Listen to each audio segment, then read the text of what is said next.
श्री स्वामी समर्थ तुमच्या सर्वांचे आपल्या भक्तिमय चॅनलवर सर्वांचे मनापासून स्वागत. स्वामी भक्त हो. स्वामी नामाचे स्मरण करी दुःखाचे हरण. स्वामी नामाचे स्मरण करी दुःखाचे हरण. भक्ताचे रक्षण स्वामी सकळा पाळावे करण्या भक्ताचे रक्षण. स्वामी भक्त हो. जे भक्त स्वामींना शरण जाऊन सतत त्याचे नामस्मरण करतात त्याचे रक्षण स्वामी नेहमीच करत असतात. तर तुम्हालाही असा अनुभव आला असेल तर कमेंटमध्ये श्री स्वामी समर्थ लिहा आणि आजचा संदेश शेवटपर्यंत ऐका. आजचा संदेश जाणून घेण्यासाठी तुम्हाला तुमच्या समोर जे 3 अंक दिसत आहे त्या 3 अंकापैकी एक अंक निवडायचा आहे आणि तुमच्यासाठीचा संदेश जाणून घ्यायचे आहे. तर स्वामी भक्त हो, तुम्ही तुमच्यासाठीचा एक अंक निवडला असेल असे मी आशा करतो आणि आजचा संदेश काय आहे तेही सांगतो. तर बघा, ज्यांनी 51 हा अंक निवडला आहे त्यांना स्वामी काय सांगतात बघूया.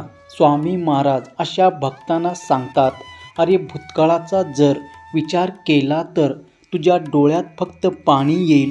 भूतकाळाचा जर तू विचार केला तर तुझ्या डोळ्यात फक्त पाणी येईल आणि भविष्याची अति चिंता केला तर समस्या निर्माण होतील. पण वर्तमानात जर तू आयुष्य जगला तर मात्र आनंदाची प्राप्ती होईल. म्हणून चिंता सोड, चिंतन कर, मनन कर आणि आमचं नामस्मरण कर. जेव्हा तू आमचं चिंतन करतो, मनन करतो आणि नामस्मरण करतो तेव्हा आपोआप तुझा वर्तमान चांगला होतो. त्याच पद्धतीने तुझं भविष्य देखील चांगलं होण्यासाठी मदत मिळत असते. अरे चिंता करण्यात वेळ घालवण्यापेक्षा तू चिंतन जर केलं ना तर तुझ्या चितेची चिता पेटवण्याचे काम आम्ही करू. आमच्या भक्तांना असते त्या भक्तांना आम्ही नेहमीच सापडतो आणि अशा भक्ताच्या सोबत आम्ही नेहमीच असतो. माध्यम म्हणजे आम्हाला भेटल्यानंतर आमचं सतत संपर्कात राहण्याचं माध्यम म्हणजे नामस्मरण. नामस्मरण करता करता जो मेहनत करतो, कष्ट करतो, त्याच्या कष्टाला न्याय देण्याचे काम आम्ही करत असतो. आम्हाला शोधण्यासाठी इकडे तिकडे तू फिरू नकोस. तुझी जर श्रद्धा असेल ना तर सृष्टीतल्या प्रत्येक गोष्टीत तुला आम्ही दिसू. श्रद्धेने आम्हाला साथ घालून पहा. आम्ही तुझ्यासाठी धावून येऊ आणि एकच सांगू, भिवू नकोस. मी तुझ्या पाठीशी आहे, भिवू नकोस. मी सदैव तुझ्या पाठीशी आहे. स्वामी भक्त हो, आत्ता ज्यांनी पुढचा अंक म्हणजेच 21 हा अंक निवडला आहे त्यांना स्वामी काय सांगतात पाहूया. स्वामी महाराज अशा भक्तांना सांगतात, अरे आम्ही फक्त पूजा अर्चनेनं आम्ही प्रसन्न होत नाही तर आम्हाला प्रसन्न करून घेण्यासाठी तुझे कर्म देखील चांगलेच असावे लागतात. मन शुद्ध असावा लागतो. तुझ्या मनामध्ये शांती आणि निस्वार्थ भावना जर तू ठेवलं ना तर तुला आमचं दर्शन लाभणार आहे. बाह्य स्वरूपाची सेवा करण्यापेक्षा अंतर्मनापासून आमची भक्ती कर. आम्ही तुझ्यासाठी सदैव धावून येऊ. शेवटी कर्मयोग हा भक्तियोगाच्या 2 पावले पुढे असतो, हे विसरू नको. हे सतत लक्षात ठेव. म्हणून तुझे कर्म सगळे चांगले करत राहा. तुझ्यासोबत जर कोणी वाईट वागत असेल तरीही तुझ्या कर्मामध्ये छेडछाड करू नको. तू फक्त तुझं चांगलं करण्याचं काम करत राहा. तुझ्या कर्माचाही हिशोब आमच्याकडे आम्ही नेहमीच ठेवू आणि तुझ्यासोबत जो चुकीचा वागत आहे त्याच्याही कर्माचा हिशोब हा आमच्याकडे असणारच आहे. त्याची जबाबदारी तू आमच्यावर सोड. त्यासाठी तू तुझा वेळ वाया घालवू नकोस. आणि हो, आमच्यावर श्रद्धा आहे म्हणून प्रत्येक वेळी आमचा आधार घेऊन स्वस्थ बसू नकोस. तर मेहनत कर. मेहनत करणं हे तुझं कर्तव्य आहे आणि तुझ्या मेहनतीला न्याय देणं हे आमचं कर्तव्य आहे.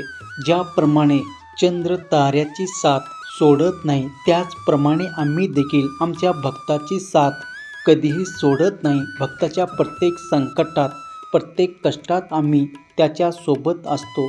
संकटातून बाहेर काढण्याचं आणि कष्टांना न्याय देण्याचं काम आम्ही सदैव आमच्या भक्तासाठी करत असतो, त्यामुळे कष्टाला तू कधीही अंतर देऊ नकोस. अरे देवाला देवपण घेण्यासाठी टाकीचे घाव सोसावे लागतात. कापसाला चरख्यावर जाऊन धागा बनावा लागतो. सोन्याला देखील स्वतःची गुणवत्ता सिद्ध करण्यासाठी जळावा लागतो आणि चंदनाला देखील घासून पाहावं लागतं. तू तर मनुष्य आहे. जिथे कष्ट आम्हाला चुकले नाही तर तुला कसे चुकणार, म्हणून तू कष्ट कर. तुझ्यासमोर अडथळे आले तरीही त्या अडथळ्यांना सामोरे जाताना आमचं नाव घे. जेव्हा तू तुझ्या मुखात आमचं नाम घेणार आहे तेव्हा आपोआप हे अडथळे दूर होणार आहे आणि तुझा आहे तिथपर्यंत तू पोचणार आहे. जो भक्त कष्टाची साथ सोडत नाही, योग्य मार्गावर चालतो आणि करुणा चांगले ठेवतो, अशा भक्ताला आम्ही एकच सांगतो, भिवू नकोस, मी तुझ्या पाठीशी आहे. भिवू नकोस, मी सदैव तुझ्या पाठीशी आहे. स्वामी भक्त हो. आत्ता ज्यांनी पुढचा अंक 11 निवडला आहे त्यांना स्वामी काय सांगतात बघूया. स्वामी महाराज अशा भक्तांना सांगतात, अरे तुझ्यासमोर आलेली ही मान शक्ती आहे, जिच्यासमोर सगळं काही नैराश्य आहे आणि तुझीही स्वामी माऊली त्या ब्रह्मांडाचा नायक आहे. म्हणून तुला जे काही सांगायचे ते आमच्या समोर येऊन सांग. तुला ज्या व्यथा मांडायच्या असतील तर त्याही आमच्या समोर मांड. या जगासमोर तुझ्या व्यथा, तुझे दुःख मांडायला जाऊ नकोस. त्याने फक्त तुझा हसू होणार आहे. कारण एखाद्याला जखम झालं ना तर त्या जखमेवर औषध लावण्यासाठी औषध प्रत्येक घरात सापडत नाही, पण मीठ मात्र घराघरात सापडतो. म्हणून या जगामध्ये काही असेही लोक आहेत, ते तुझ्या जखमावर फक्त मीठ चोळू शकतात, तुला ते औषध देऊ शकत नाही. म्हणून अशा लोकांपासून तू सावध राहा. आमच्यातल्या या दिव्य शक्तीला ओळख. आम्हाला एकदा स्पर्श कर. अरे जेव्हा तू आम्हाला स्पर्श करतो, मनापासून हाक मारतो, तेव्हा आमच्यातली ती शक्ती तुझ्याकडे आकर्षित होऊन कायमची तुझ्याशी जोडली जाते.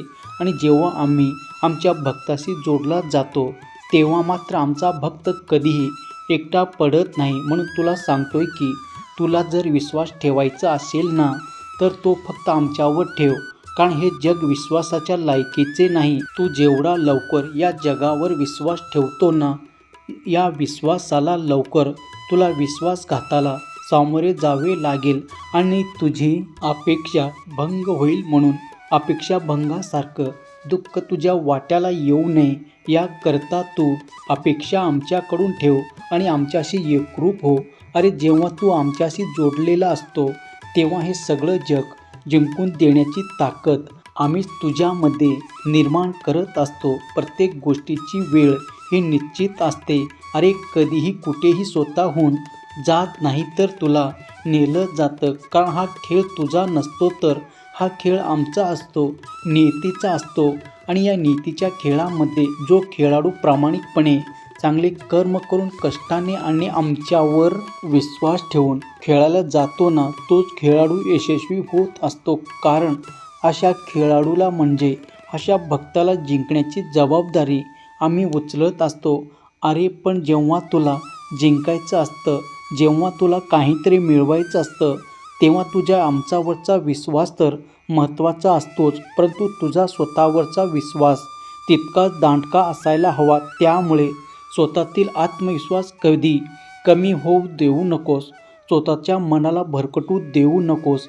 अरे जेव्हा तुझं मन शांत असतं, जेव्हा तुझं मन एकाग्र असतो, तेव्हाच खऱ्या आतुरतेने आमच्याशी एकरूप होतो आणि तुझ्या प्रत्येक कामामध्ये तुला यशही मिळतं. म्हणून मन शांत करण्यासाठी, मन एकाग्र होण्यासाठी तुला नामस्मरणाची गरज असते. जसं जसं तू नामस्मरण करतो तसं तुझं मन शांत होऊ लागतं, एकाग्र होऊ लागतं. आणि जेव्हा एकाग्रतेने एखादं काम हाती घेतो तेव्हा त्या कामात तुला 100% यश मिळतं. आणि अशा प्रकारे जो भक्त आमच्या मार्गावर चालतो आणि आमच्या म्हणण्याप्रमाणे आयुष्य जगतो, अशा भक्ताला आम्ही देखील एकच सांगतो, भिवू नकोस, मी तुझ्या पाठीशी आहे. भिवू नकोस, मी सदैव तुझ्या पाठीशी आहे. स्वामी भक्तो, आजचा स्वामी संदेश तुम्ही ऐकला असेल तर संदेश कसा वाटला हे कमेंट करून नक्की कळवा. असेच नवनवीन स्वामी संदेश तुम्हाला ऐकायला आवडत असेल तर आपल्या भक्तिमय चॅनलला सबस्क्राईब करा. त्यासोबतच तुम्ही कुठला अंक निवडला होता हे देखील कमेंटमध्ये सांगा. पुन्हा भेटूया नवीन व्हिडिओसोबत नवीन स्वामी संदेश घेऊन. तोपर्यंत स्वस्त राहा, मस्त राहा आणि आपले स्वामी संदेश ऐकत राहा. धन्यवाद.